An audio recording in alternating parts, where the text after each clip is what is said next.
Hello everyone. अपने राजस्थान की history का पार्ट कंप्लीट कर रहे थे और अपने राजस्थान में 1857 की क्रांति कंप्लीट कर चुके हैं। अभी अपना नेक्स्ट टॉपिक रहेगा राजस्थान का एकीकरण। ओके, अपने देखेंगे कि राजस्थान में कितनी रियासतें थी, किस प्रकार से उनको मिला करके राजस्थान जो वर्तमान राजस्थान है वो बना। ओके, उससे पहले अपने थोड़ी भारतीय स्थिति देख लेते हैं कि उस समय का जो अपने भारत है, ओके, तो उसे अपने दो प्रकार से देख सकते हैं। एक तो था जो था ब्रिटिश भारत। यहां पर क्या था, ब्रिटिशर्स का डायरेक्ट कंट्रोल था। ओके, दूसरा पार्ट जो हम देखते हैं तो वो है देसी रियासतें या प्रिंसली स्टेट्स, जहां पर क्या था कि यहां की रियासतों ने जो है संधियां कर रखी थी ब्रिटिशर से। ओके, तो इनके बेसिकली महत्वपूर्ण मामले जैसे विदेश नीति या विदेशी मामले हो गए, सुरक्षा हो गई और संचार हो गया, ये किसके तहत थे? क्राउन के अंतर्गत आते थे। ओके, और इनको आंतरिक मामलों में स्वतंत्रता थी। ओके, तो स्वतंत्रता के समय भारत में पूरे हम देखें तो 565 के करीब देसी रियासतें थी, जिसमें राजस्थान में देखें तो राजस्थान में 19 देसी रियासतें प्लस 3 ठिकाने और एक केंद्र शासित प्रदेश था। ओके, तो अपने राजस्थान के संदर्भ में देखेंगे कि किस तरह से इनका एकीकरण हुआ। ओके, तो भारतीय संदर्भ में भी हम लोग देखें तो जब भारत स्वतंत्र हुआ तो ये जो राजे रजवाड़े थे या देसी रियासतें थी, इनके पास 3 ऑप्शन थे कि एक तो ये किस में मिल जाएं, इंडिया में मिल जाएं, दूसरा था कि ये पाकिस्तान में मिल जाएं, तीसरा ऑप्शन था इनके पास कि ये अपना इंडिपेंडेंट स्टेटस मेंटेन रखें। ओके, तो अपने अभी राजस्थान के संदर्भ में पढ़ रहे हैं तो अपने राजस्थान की रियासतों के बारे में देखते हैं कि राजस्थान में उस समय क्या स्थितियां थी। ओके, तो सबसे पहले तो अपने को थोड़ा मैप बनाएंगे, अपने मैप के बारे में क्लियर होना चाहिए। ओके, तो अपने राजस्थान का एक रफली सा मैप ड्रॉ करते हैं।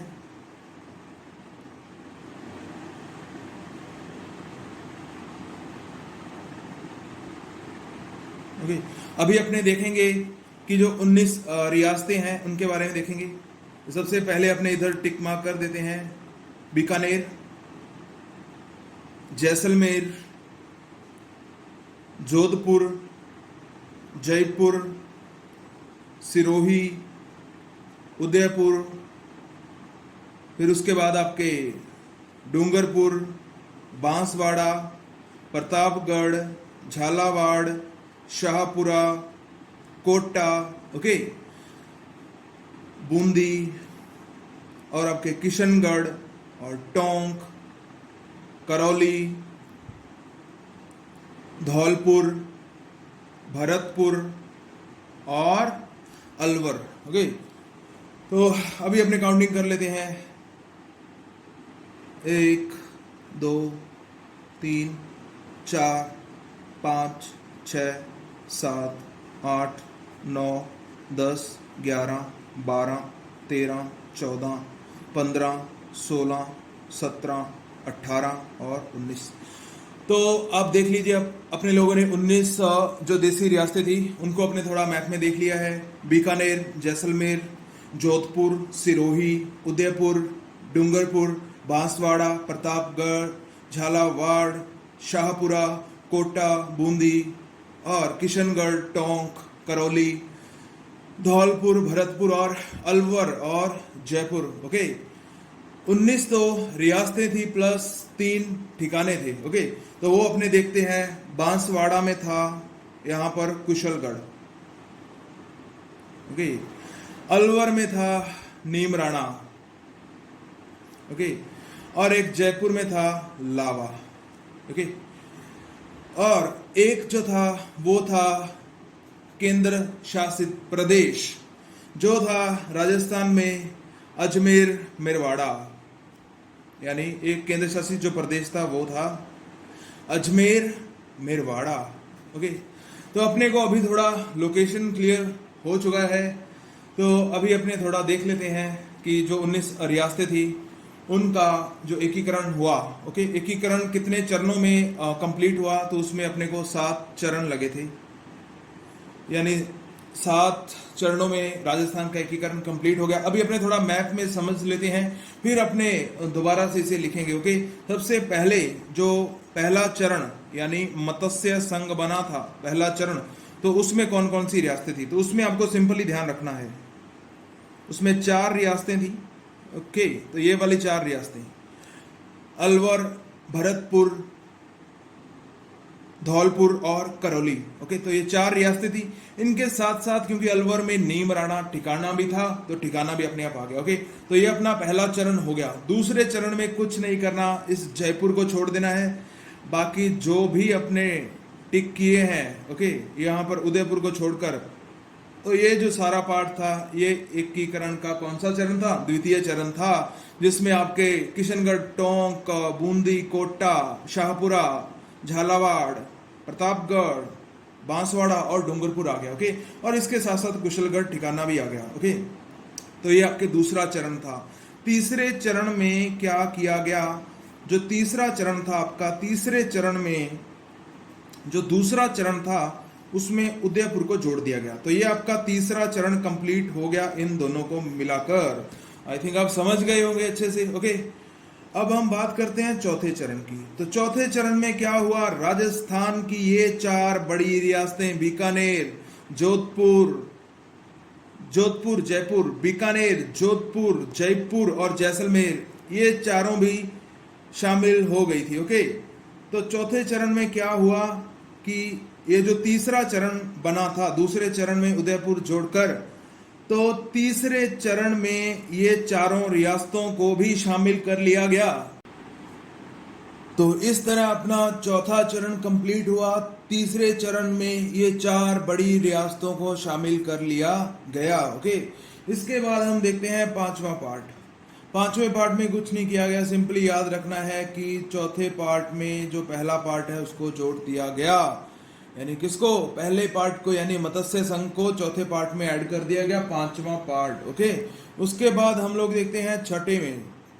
तो छठे पार्ट में क्या किया गया कि जो पांचवा पार्ट था उसमें सिरोही को ऐड कर दिया गया, और जो आबू भाग है जो सिरोही का, वो किस में मिला दिया गया, गुजरात में। ओके, सिरोही पर अपने थोड़ी सी बात करते हैं, क्योंकि सिरोही तो पहले तो ये अपने राजस्थान के अंतर्गत ही था। सिरोही को क्या किया गया था कि 1947 में इसको शामिल कर दिया गया था बंबई प्रांत में।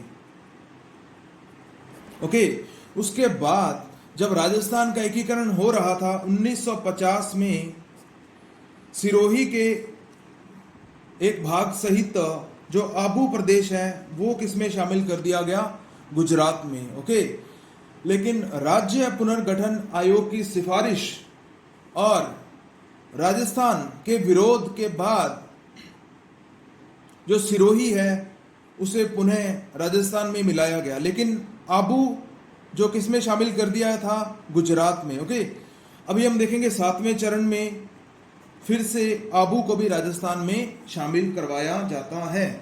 7वें चरण में आपके क्या हुआ, जो छठे चरण की स्थिति थी उसमें ऐड हुआ आबू देलवाड़ा, सिरोही का भाग, ओके, प्लस अजमेर मेरवाड़ा, उसके साथ ही जो सुनेल टप्पा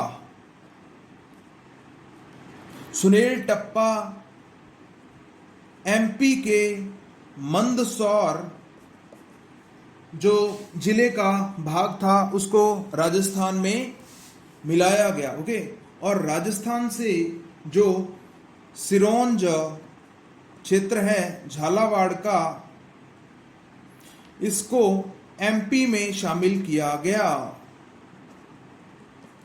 ओके, तो आई थिंक आप अच्छे से थोड़ा समझ गए होंगे, आपको मैप के जरिए थोड़ा रियासतों के बारे में पता चल गया, उनकी लोकेशन के बारे में थोड़ा, ओके। और उसके बाद अपने थोड़ा इजी वे में समझा कि किस प्रकार 7 चरणों को पूरा करके अपना राजस्थान बना, ओके। तो इसके बाद हम लोग क्या देखते हैं, थोड़ा अपने जो रियासतें हैं, राजस्थान की जो 19 रियासतें थी उनके बारे में थोड़ा फैक्ट वगैरह देख लेते हैं, ओके। जैसे अपने बात करें कि 19 रियासतों में क्षेत्रफल के हिसाब से सबसे बड़ी रियासत तो वो थी मारवाड़, या आपने कह सकते हैं जोधपुर, ओके। और छोटी रियासत थी वो थी आपके शाहपुरा, ओके। फिर अपने जनसंख्या की दृष्टि से देखते हैं, तो जनसंख्या की दृष्टि से भी देखें तो जो बड़ी रियासत थी वो थी आपके जयपुर, ओके। और छोटी देखें तो वो थी आपके शाहपुरा, ओके। तो आई थिंक इसके बारे में आपको क्लियर हो गया होगा, क्षेत्रफल के हिसाब से पूछे या जनसंख्या के हिसाब से पूछे, ठीक है। उसके बाद हम लोग देखेंगे थोड़ा कि जो तीनों ठिकाने अपने देखे थे, 3 ठिकाने अपने बताए थे। एक कौन सा था, कुशलगढ़, दूसरा था अपने नीमराणा, ओके, नीमराणा, और तीसरा था अपने लावा। तो क्षेत्रफल की दृष्टि से सबसे बड़ा पूछे तो कुशलगढ़ है, और छोटा पूछे तो क्या है, आपके लावा है, ओके। और ये अपने को पता ही है कि ये जो कुशलगढ़ था ये कहाँ पर था, बांसवाड़ा में। नीमराणा था ये था अलवर में, और लावा जो था ये था जयपुर में, ओके। तो ये अपने थोड़ा बेसिक जो है इसके बारे में देख लिया।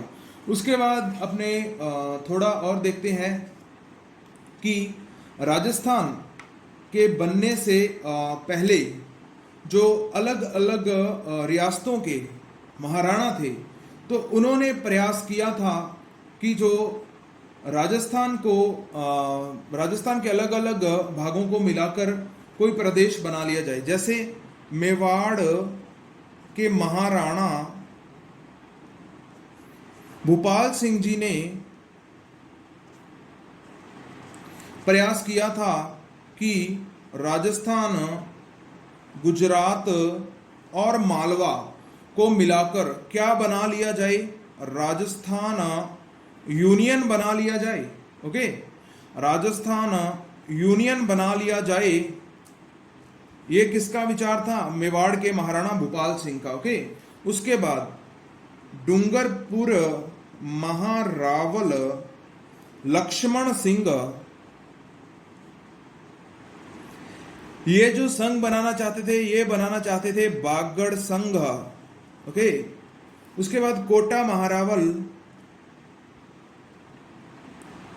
बनाना चाहते थे हाड़ौती संघ, कोटा, झालावाड़, बूंदी इन सबको शामिल करके हाड़ौती संघ बनाना चाहते थे भीम सिंह जी, ओके।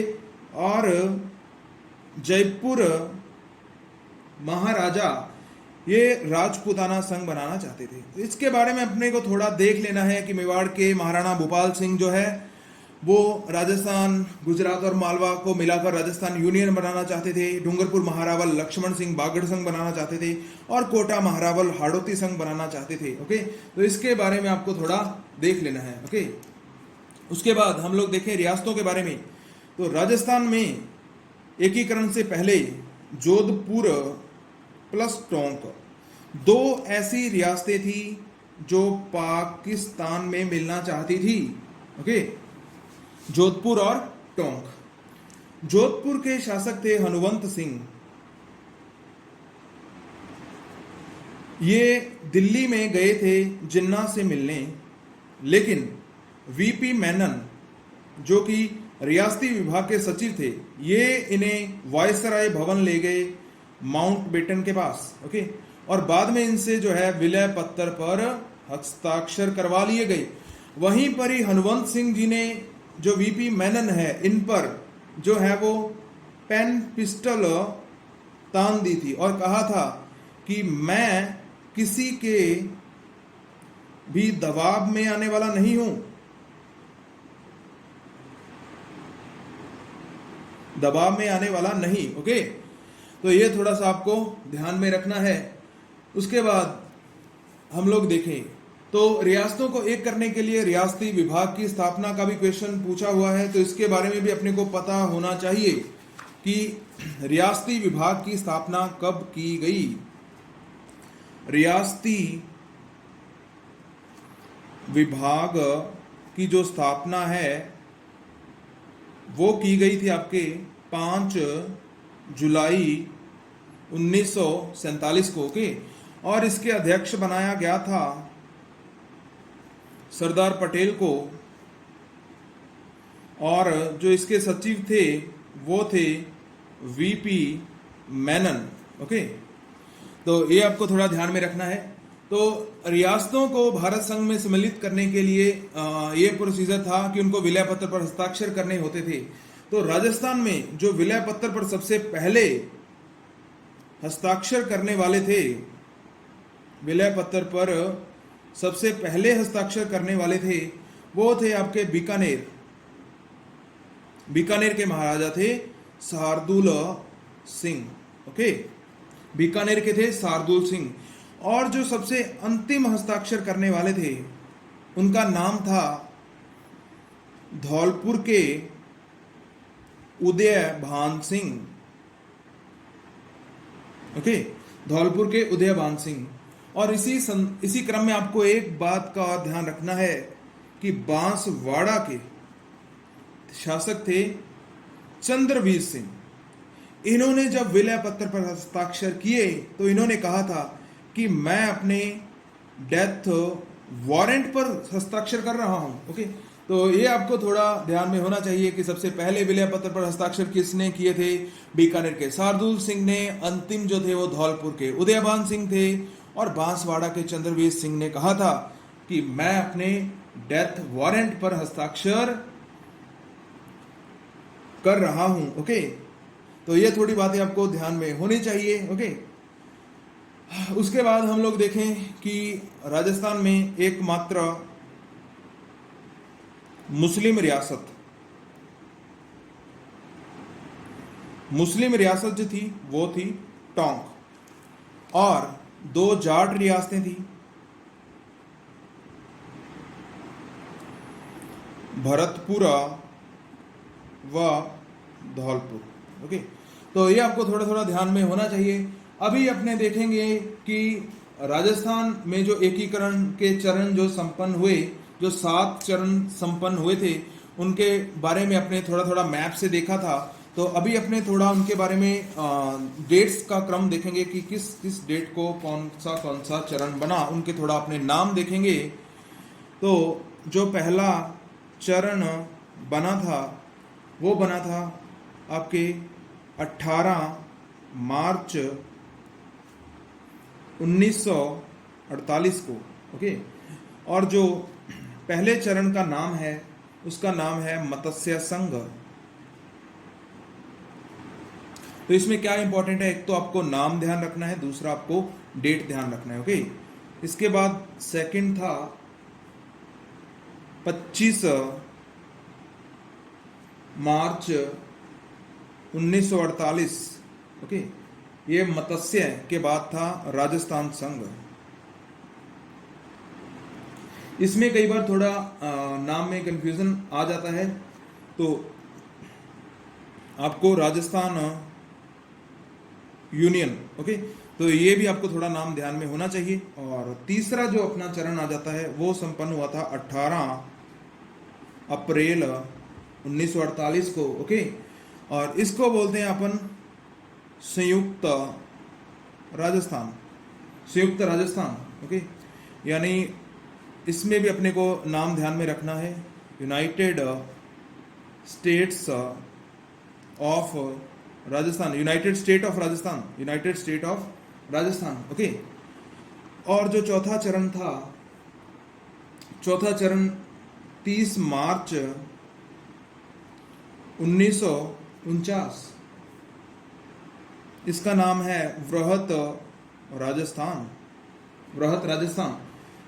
ओके, इसका भी नाम अपने को थोड़ा ध्यान में रखना है, ग्रेटर राजस्थान, क्योंकि वृहद की जगह कई बार थोड़ा बहुत चेंज करके नाम दे देता है, लेकिन ये नाम चेंज नहीं होगा। ओके, अभी अपने को पांचवा चरण देखते हैं। तो पांचवा चरण संपन्न हुआ था 15 मई 1949, और इसका जो नाम है संयुक्त वृहद राजस्थान, संयुक्त वृहद राजस्थान, या इसे कह देते हैं अपने वृहत्तर राजस्थान।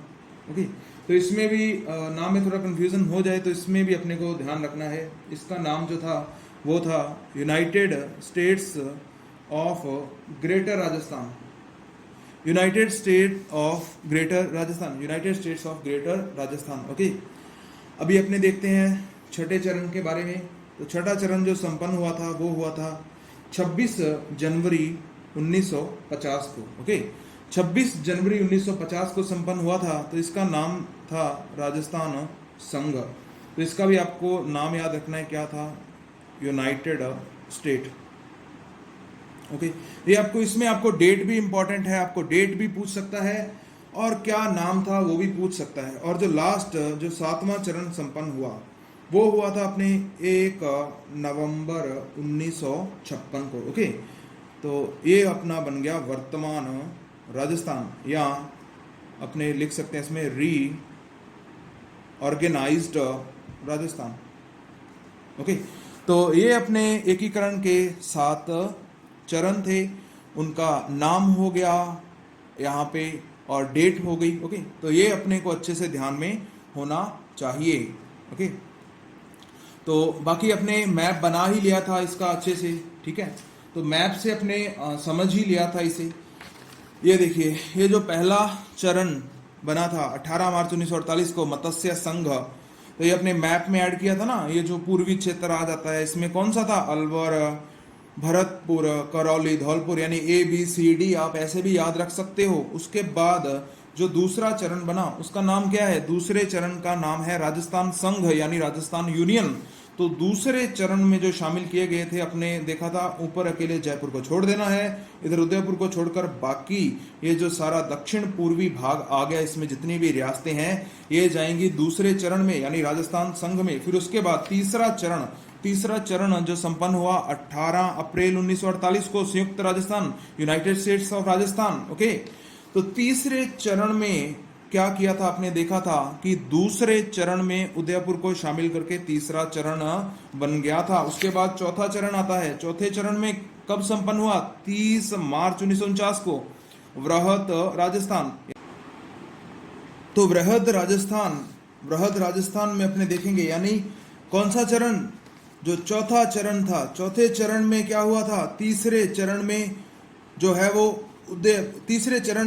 वो 4 रियासतें कौन कौन सी, एक तो आपके जैसलमेर, बीकानेर, जोधपुर और जयपुर को शामिल कर लिया गया। और कौन सा चरण अपना कंप्लीट हो गया, चौथा चरण कंप्लीट हो गया। ओके, चौथे के बाद अपने देखेंगे 5वां चरण जो संपन्न हुआ 15 मई 1949 को, यानी संयुक्त वृहद राजस्थान या वृहत्तर राजस्थान। ओके, इसमें क्या किया गया, 5वें चरण में क्या किया गया, जो चौथा चरण अपना बना था उसमें पहले चरण को जोड़ दिया गया, यानी 4 + 1 5, ऐसे भी अपने याद रख सकते हैं। उसके बाद आता है छठा चरण। छठे चरण में क्या था, जो 5वें चरण की स्थिति थी उसमें आपके सिरोही को ऐड कर दिया गया, और जो आबू का भाग था वो गुजरात में शामिल कर दिया गया। ओके, सिरोही के बारे में अपने थोड़ा समझें। तो सिरोही को 1947 में जो है बंबई प्रांत में मिला दिया गया था। उसके बाद 1950 में जो सिरोही का कुछ भाग, वह जो आबू का प्रदेश का था भाग, वो किस में मिला दिया गया था, गुजरात में मिला दिया गया था। लेकिन उसके बाद 7वें चरण में हम देखेंगे आबू को फिर से राजस्थान में मिलाया गया राज्य पुनर्गठन आयोग की सिफारिश पर। इसमें जो छठे चरण की स्थिति थी उसमें आपके आबू देलवाड़ा जोड़ा गया, अजमेर मेरवाड़ा जोड़ा गया, और सुनेल टप्पा जो कि MP के मंदसौर जिले का भाग था वो राजस्थान में जोड़ा गया, और राजस्थान के झालावाड़ का सिरोंज क्षेत्र MP में शामिल किया गया। ओके, तो इस तरह से अपने 7 चरण जो है वो कंप्लीट होते हैं। और इसमें बेसिकली आपको डेट्स का ये जो क्रम है ये आपको अच्छे से ध्यान में होना चाहिए, इनको आपको याद करना पड़ेगा, बिकॉज इसमें आपको वो सन भी पूछ सकता है, आपके नाम भी पूछ, तो अपने डेट और इनके स्थान, ओके, और इनके नाम के बारे में, ओके, कि कौन कौन से क्षेत्र इसमें सम्मिलित किए गए, वो अपने थोड़ा मैप के द्वारा समझ लिया, और कल की क्लास में अपने इसे और अच्छे तरीके से विस्तार से समझेंगे। ओके फ्रेंड्स, तो आपको यदि हमारा ये प्रयास अच्छा लग रहा है तो आप इसे ज़्यादा से ज़्यादा शेयर कीजिए और सब्सक्राइब कीजिए हमारे चैनल को, और बेल नोटिफिकेशन पर प्रेस करके ऑल का ऑप्शन सेलेक्ट कर दीजिए, जिससे हर एक आने वाली जो नई अपडेट है वो आप तक पहुंचती रहेगी। Okay friends, thanks for watching.